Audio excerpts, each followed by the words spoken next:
Okay, good morning, good afternoon, good evening, everybody. Thanks for joining us today for another final presentation. And this is not just any final presentation. This is the final presentation for Gina's House, which has been a long time coming. It's been a huge amount of commitment of over 30 interns over the last couple of years to reach this point and to reach this moment of celebration, of which I'm sure you'll hear about the celebration we had last night and all of the hard work that's been done over this summer to get us to this point.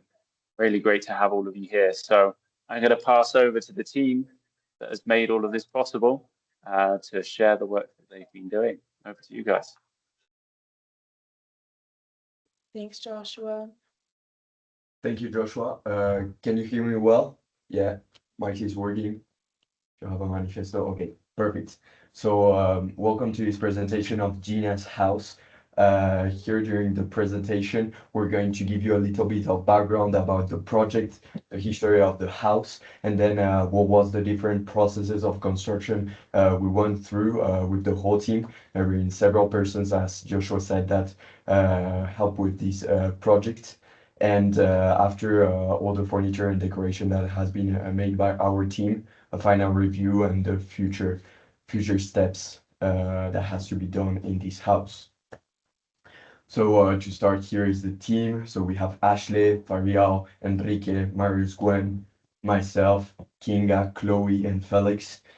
These have been the main people that have worked in Gina's house during this season. Because yes, the house basically it has been constructed, it has been renovated during 2.5 years, and we're going to do the presentation about just this season that started basically on the 4th of May until now.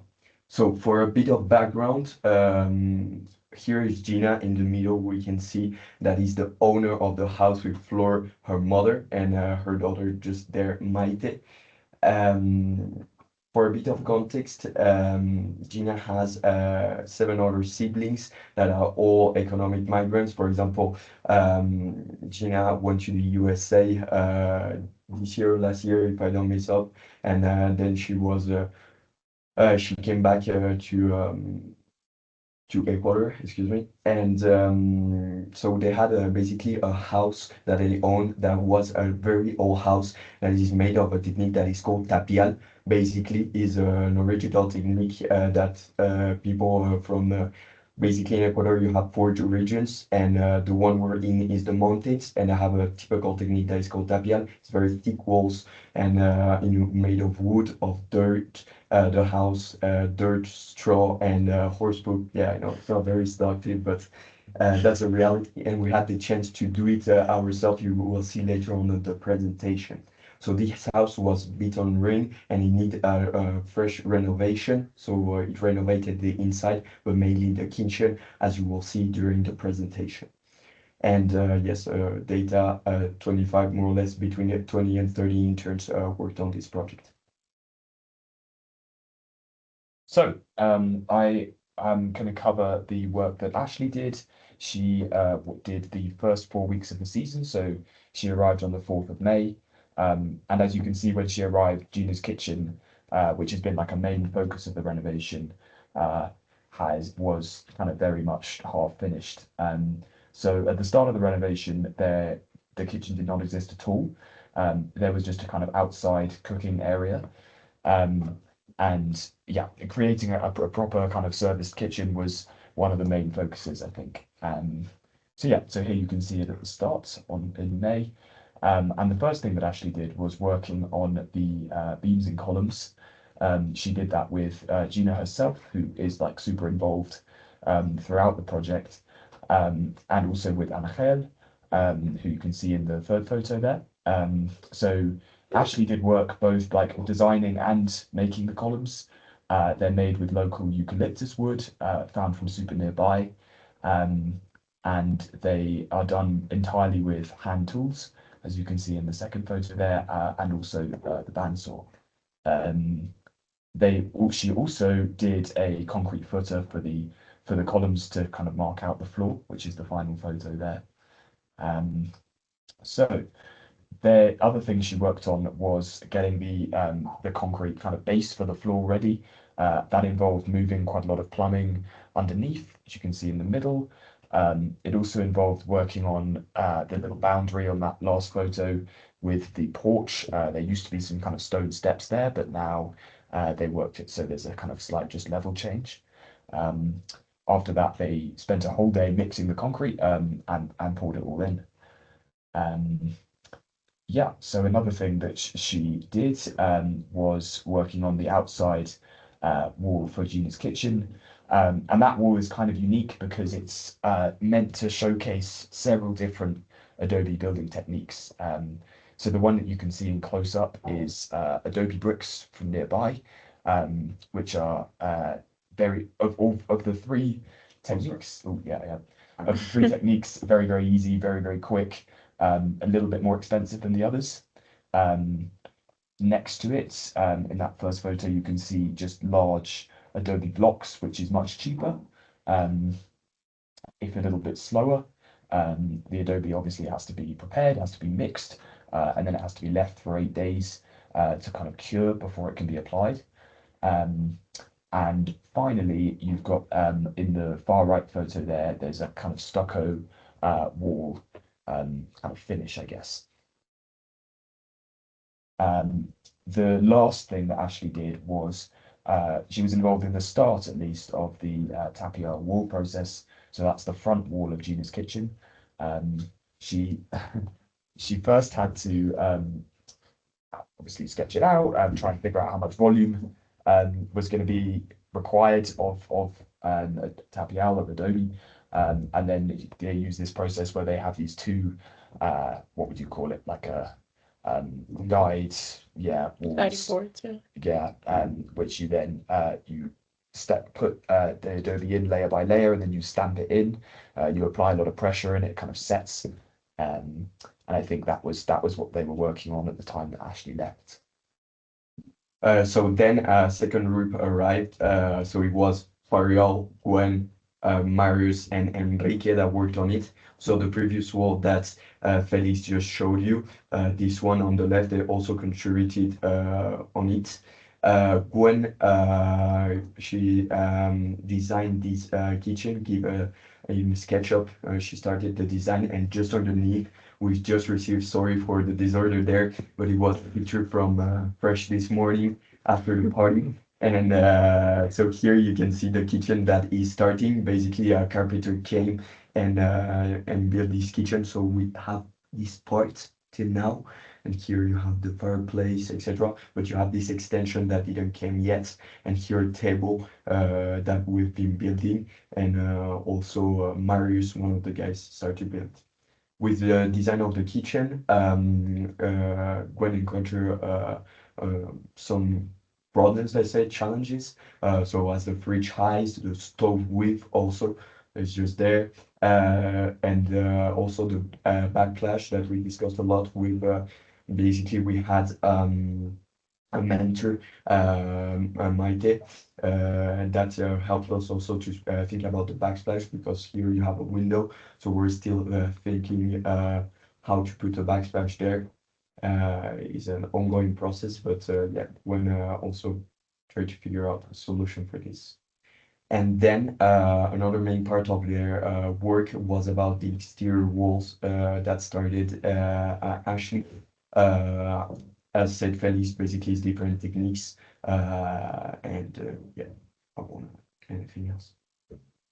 Then, just to finish with, this team did facing wall, so it was mainly Marius and Gary, one of the founders of Internship here, and basically they did all this front part, and also Frankie wants to visit.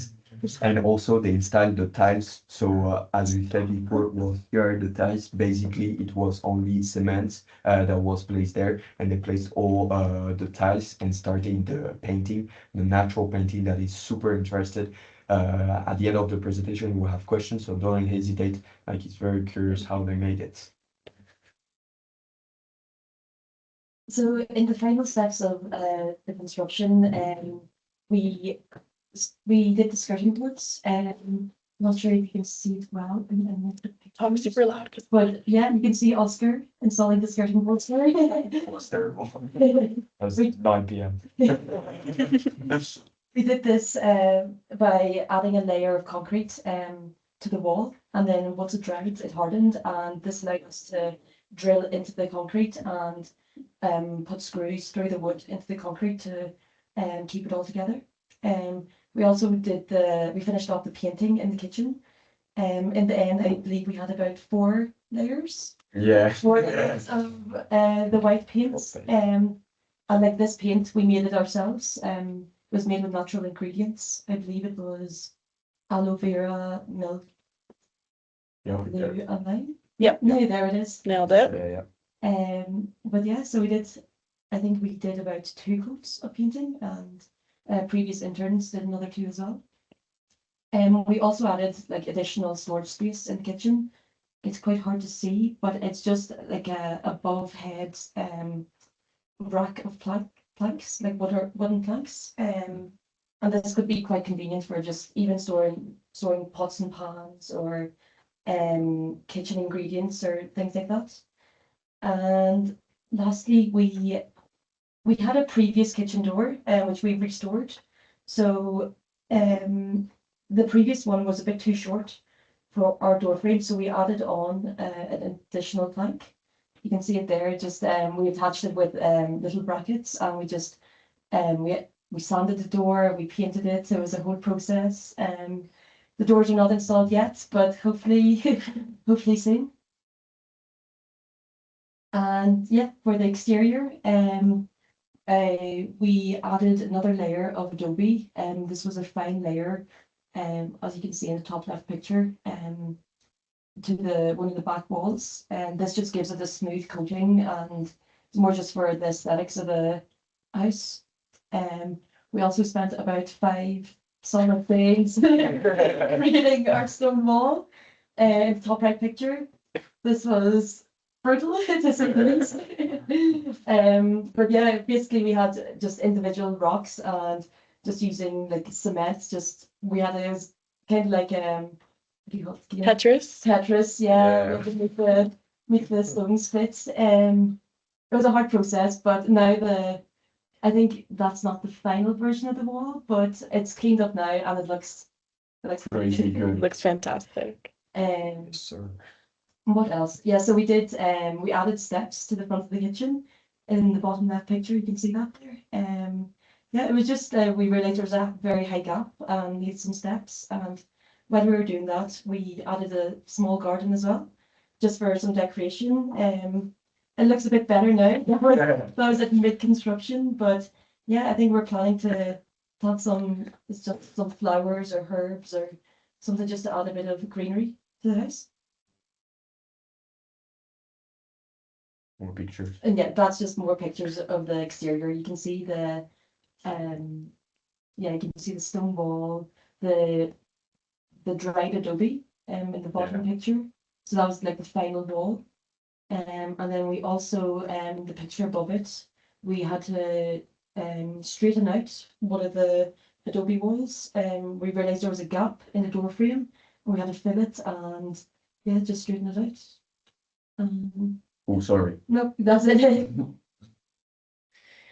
So I'm going to talk a little bit about the furniture and the decoration that we've done within the house. So we got really fortunate being the last group here to be able to have a little bit of creative freedom in terms of what the actual furniture and the pieces that the family would be using would look like. So on the top left, you see the table that we built. The previous interns had constructed that top wooden bit, and we actually had a mentor come, and you can see that on the top right, and teach us how to weld and use power tools to be able to cut and solder the metal, which was really, really fascinating. We had to do a little bit of work on essentially leveling the table because it's quite hard to find even planks here, especially when you're kind of trying to build sustainably and using scrap wood. So we had to do some thinking on our feet there, but it was really, really fun to make that table. And next to it, you see the boys sitting very proudly on their chairs that we constructed. We kind of went back and forth on whether a bench or chairs would be better, but just for mobility purposes and also back support, we decided on 4 wooden chairs. We played around a little bit with the design and the construction of them just to make sure that they were evenly balanced on all 3 legs. We finally kind of came up with the idea to have the plank at the back touching the floor, so for that added stability. So that was really, really a fun thing to do. And then we got to design a little bit of storage for the upstairs bedroom. So essentially before we came in, there were just 2 mattresses on the floor.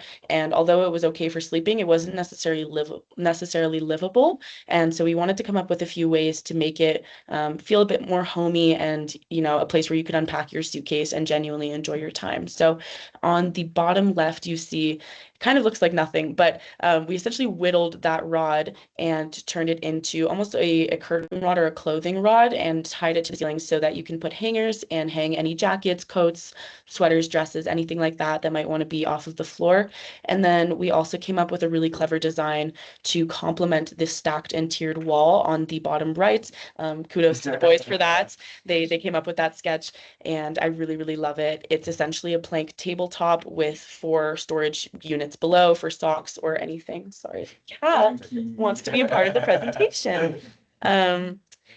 And yeah, we just decided to add a few little helpful things to make you feel like your time here was more homely. So that's essentially some of the bigger furniture.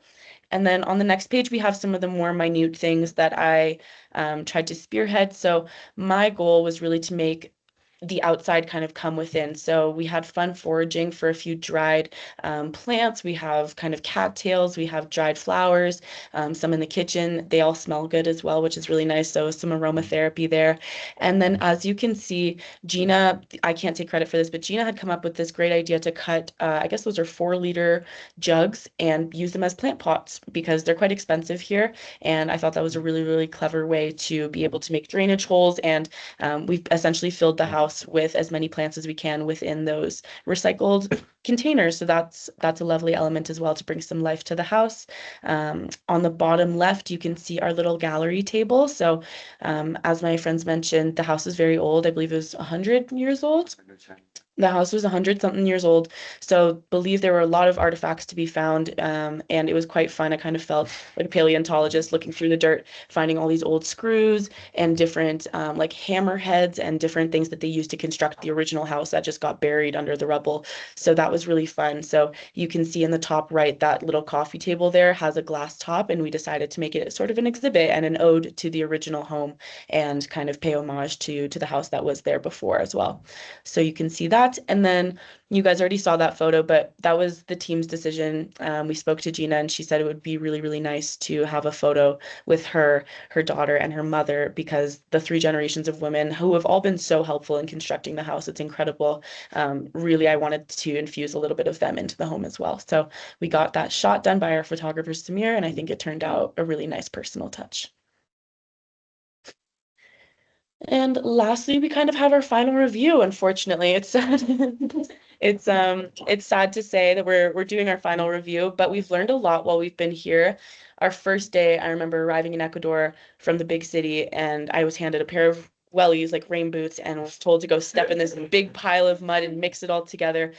So that was really, really fun, and it was a really beautiful practice, and it's incredible what you can do with some limestone, some dirt, some straw, and as Oscar said, horse manure, and turn it into a beautiful, livable space like we did. So on the far right, you can see that that's what the adobe looks like before it is a house, essentially. It's basically a pile of mud. So we mixed that with our hands and feet and learned about the sustainable methods of construction and how important it is to preserve these kinds of construction because they're incredibly heat resistant, or I should say climate change resistant. You know, they're really great at capturing heat and also keeping in the coolness when that's needed as well. And they're incredibly earthquake resistant, which is important for a country like Ecuador. So that was a really insightful piece of knowledge that I'm very grateful to have learned about here at El Terreno. And our next point would be to paint at the end. As we mentioned, the 4 layers of paint was probably not necessary. Although we did make natural paint, it is pretty thick and you don't need actually that many layers to make it a beautiful coat. Essentially, I think what was happening was we were getting really excited to have it look like a finished kitchen. And so we would paint and then realize that we actually needed to put concrete on the floor. And then the paint would get messed up. And then we needed to fix the beams. And then we'd paint the beams. And then the paint would get messed up. So that was kind of a very insightful piece of knowledge, is sometimes it is best to wait. So paint at the end is our takeaway from that. And collaboration with all the stakeholders. I mean, we absolutely could not have done this without Gina. She was incredibly helpful and knowledgeable and was just so actively participating within the entire time that we were here, so supportive. And I think because she's had access to all of the other interns that have come here, she's just a wealth of knowledge. And it's really, really important to be able to communicate with her and with the other mentors that have been so helpful for us. We meet once a week with our architecture mentor, Maite. We have another Fernando, who is an expert in sustainable building. I met with someone who's an expert in plant dyes, and all of this would not have been possible without them. So I think it's so important to remember that we're more strong together, I guess, or stronger together, and it's important to collaborate with the people around you. And I think also the variety in the team as well. I mean, we have 2 engineers, an architect, and an interior designer. So it really felt like a well-rounded group of people. And I think we all brought something really unique to the table. And so I'm so proud of the work that we've done. So yeah, it wouldn't have been possible if we didn't do it together. Yeah. And I guess these are just the next steps. So we hadn't finished that brick stone wall, I guess, on the exterior, that one that was kind of like the Tetris puzzle. That will probably be the next group of interns. We unfortunately just didn't have the access to the materials or the time to be able to finish it completely, but that is something that will absolutely be done. And I don't know if we mentioned the reason that we did that was because in Ecuador, there are rainy seasons, and we wanted to essentially proof the bottom of the adobe from getting really muddy and losing stability. So that is an important integral feature. So that absolutely needs to be done eventually. And a drain chain, again, because it rains so much in Ecuador, we thought it would be fantastic to essentially collect the rainwater off of the roof using a chain, where essentially the water trickles down the chain and you're able to collect it in a basin below and filter it and use it for your garden, for your shower, whatever it may be. So I think that would be a fantastic way to save water, because there are also water shortages in Ecuador. So I think that would be an incredibly important feature too. More furniture, definitely. The living room looks beautiful, but it could definitely use a little bit more. And if we'd had time, we probably would have put up some bookshelves and things like that. But that's absolutely something for the future. Growing the garden. Gina's brother William is actually a horticulturist, and he plans to essentially turn that into like a little tea garden, like Kinga was saying, so that it can bring some life and also just use that space kind of intelligently. And replanting the grass. Unfortunately, we have been building a lot, so it looks like a building site on the exterior of the home. And I'm very excited to hopefully see in a year or two a photo of it being grassy and kind of natural again. But it was good for last night when we had a little dance party out there. So it worked for that. But yeah, in the future, definitely more plants around the home. So yeah, that's our presentation. If anyone has any questions, anything that they'd like to clarify, any praise for us, that'd be awesome. Feel free. So yeah, but thank you guys for listening. Congratulations, folks. What an amazing milestone to reach. And I know that each one of you has been involved and been giving it 110% over the last few weeks. So everyone, especially Gina, is hugely grateful for everything you've done. So yeah, as Chloe said, we're going to move on to some questions now. So if anyone's got a question, you can raise your digital hand and then we'll give you the space. I will ask something in the meantime. So compared to kind of conventional building techniques that you've learned in wherever you're from, the UK or Ireland or France, how does it compare what you've learned here? I feel like you have really good architecture experience. Do you want to speak to that? Yeah, sure. I guess I think there's so many less rules to start with. You don't, like, I think somebody was saying in week 1 that you don't need planning permission to you just build, and then you kind of pay them a fine afterwards.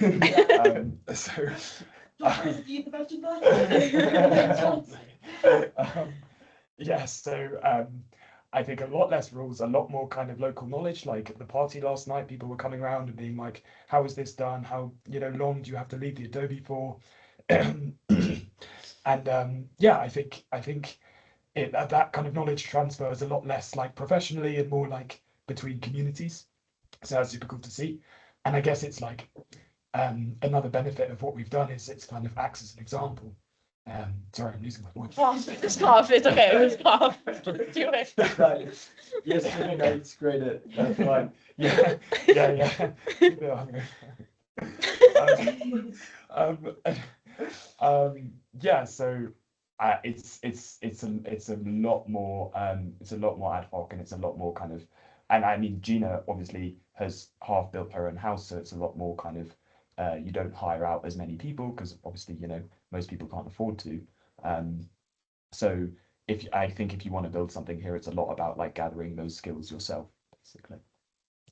Yeah, I mean, I don't know if it speaks to necessarily like the building itself, but there is something in Ecuador called a minga, and it's essentially a collection of people coming together in the community to get something done. So that could be like clearing the water filters or building the house.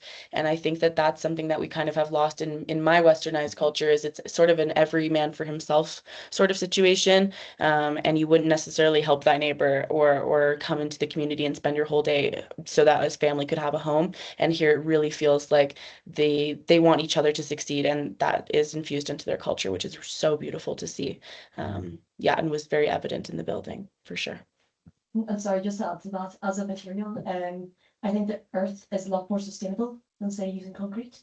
And it's a lot cheaper as well. You can locally source it literally from your back garden. Yeah. So yeah, I think it was like something like 40% of the like world's CO2 gases come from concrete. So it's like if you can use earth, why not? It's like it traps heat better in your house as well, better ventilation and stuff like that. So as a material, I do feel like it's a lot better. Yeah, and I think that's something that we've seen in the concrete homes here is they deteriorate really quickly. They might look beautiful at first, but there's incredible amount of repairs needed. The heating expenses, the cooling expenses are enormous because it doesn't have that earthen quality to it. And so you're essentially maybe getting a cheaper outcome in the beginning, but in the long run, you're gonna have something that's gonna run down much faster. I mean, this home was 100 years old, and we were able to restore it enough so people can live in it. And I don't know that you could do that with a 100-year-old concrete building. I think it would crack and crumble. Yeah, especially with earthquakes, obviously. And with the earthquakes. Very vulnerable to earthquakes. Yeah. Good question. Great, thank you. Rosemary, I can see you've got a question. Well, I just want to say congratulations. It just looks like you guys had the wildest, most interesting time. I mean, it's just amazing. You all, came together and did that, and wow, like just bravo to everybody. I just wanted to know, I was kind of curious, like how many situations are there like that in that community where people need assistance like that? Is it pretty far-flung? And then my second question was, how do you know about it? Do they apply to your organization, or do you find them, or is it a personal connection? That would be Joshua's phone. Yeah, that's a great question, Mom. I'll let Joshua answer that. Joshua, go for it. I think you guys should have a go trying to answer it, and I'll fill in any gap. I can have a go if you want. Okay, go on, Oscar. So basically, here community El Terreno is quite recent foundation, very young and with a lot of ambition, but it's quite local now. So it's mainly about the people you know. It's very social, as Chloe said, it's a very social community. So for example, Gina is just a neighbor. It's like 5 minutes of walk down the hill.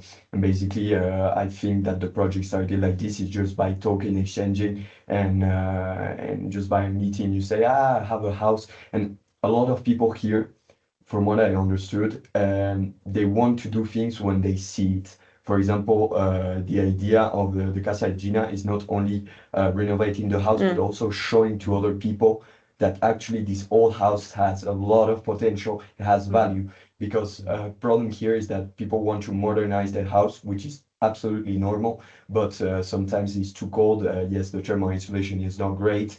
you have a lot of reparation to do.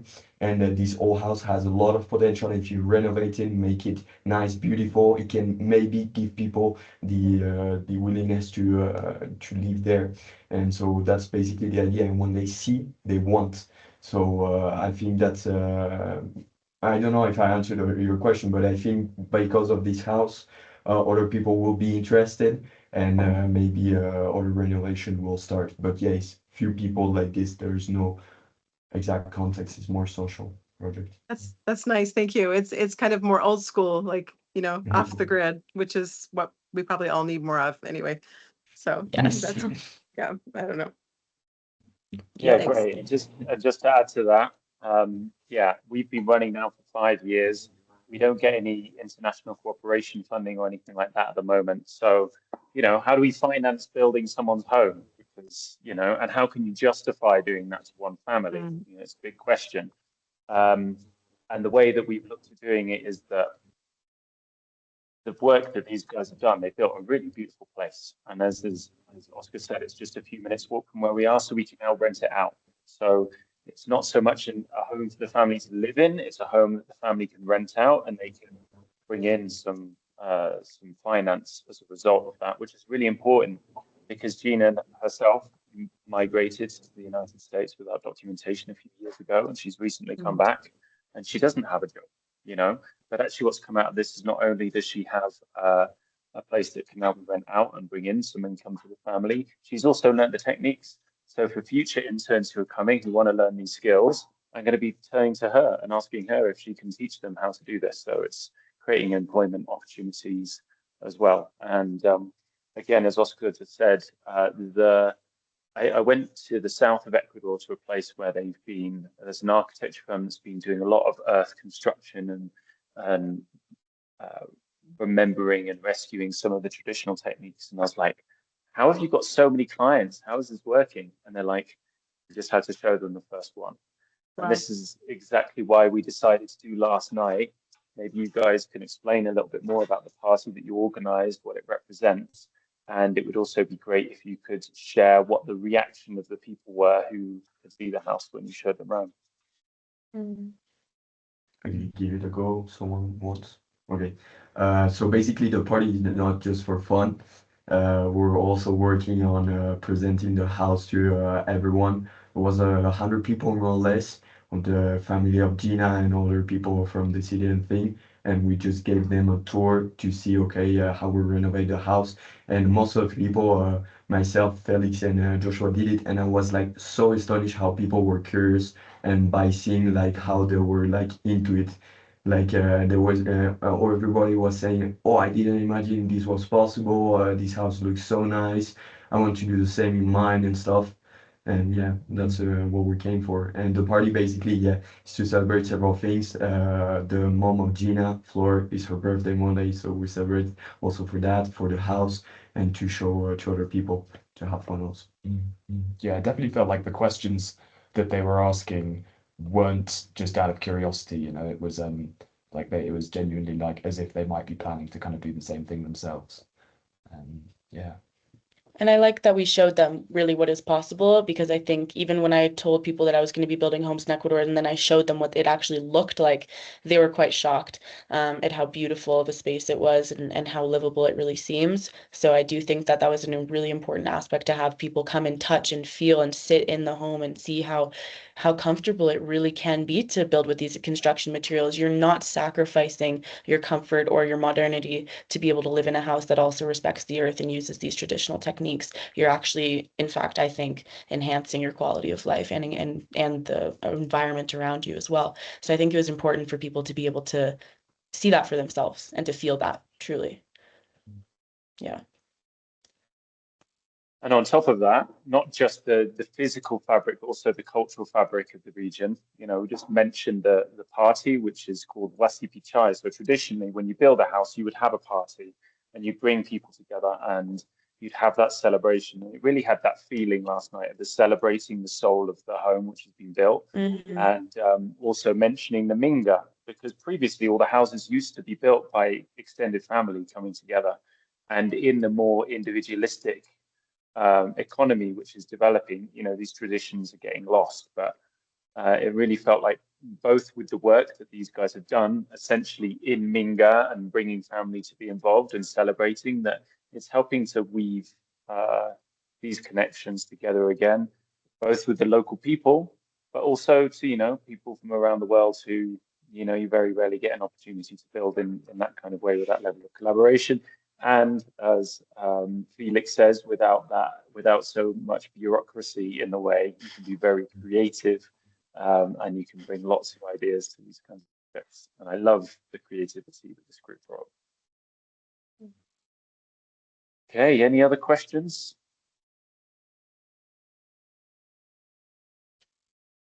No Go question, on. but just to add, congratulations and well done to everyone. It was amazing.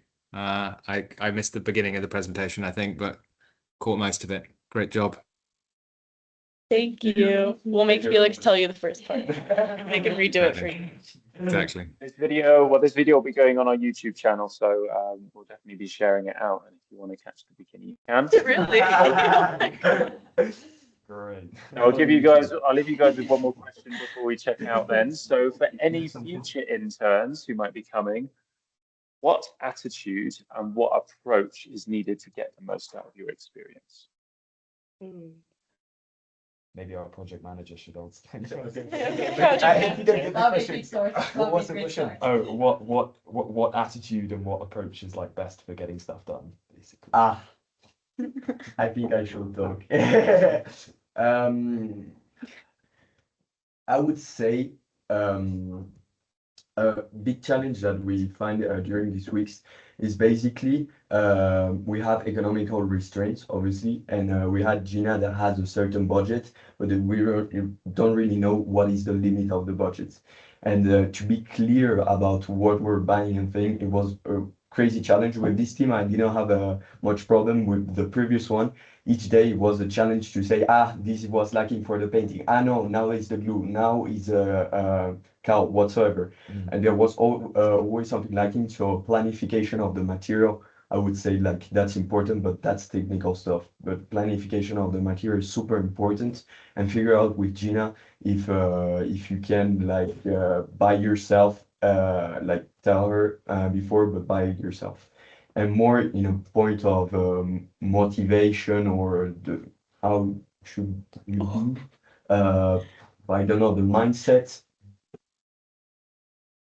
I'm saying like I'm very lucky. I have a great team that are quite motivated. They really want and they really have a purpose to come here, and really that's a beautiful experience. So just enjoy your life and give it all, because at the end you will be satisfied. We were very lucky, because I think it's very rewarding to see the people that are happy. Like like for example, Gina told us like how much time she's grateful for the job we've done and thing. Obviously we're not paid, but that's so much than paying. Give 6 weeks, 5 weeks of your time, and you will see that you will be like, this time is amazing. So that's it.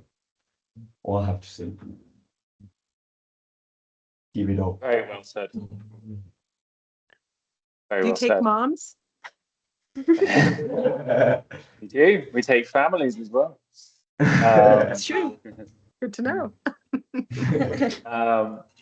Absolutely, and I think you guys especially made an amazing team. It was such a joy to see you guys work together, and when you no pun intended, when you hit a wall, you were able to keep going and get things done and come together.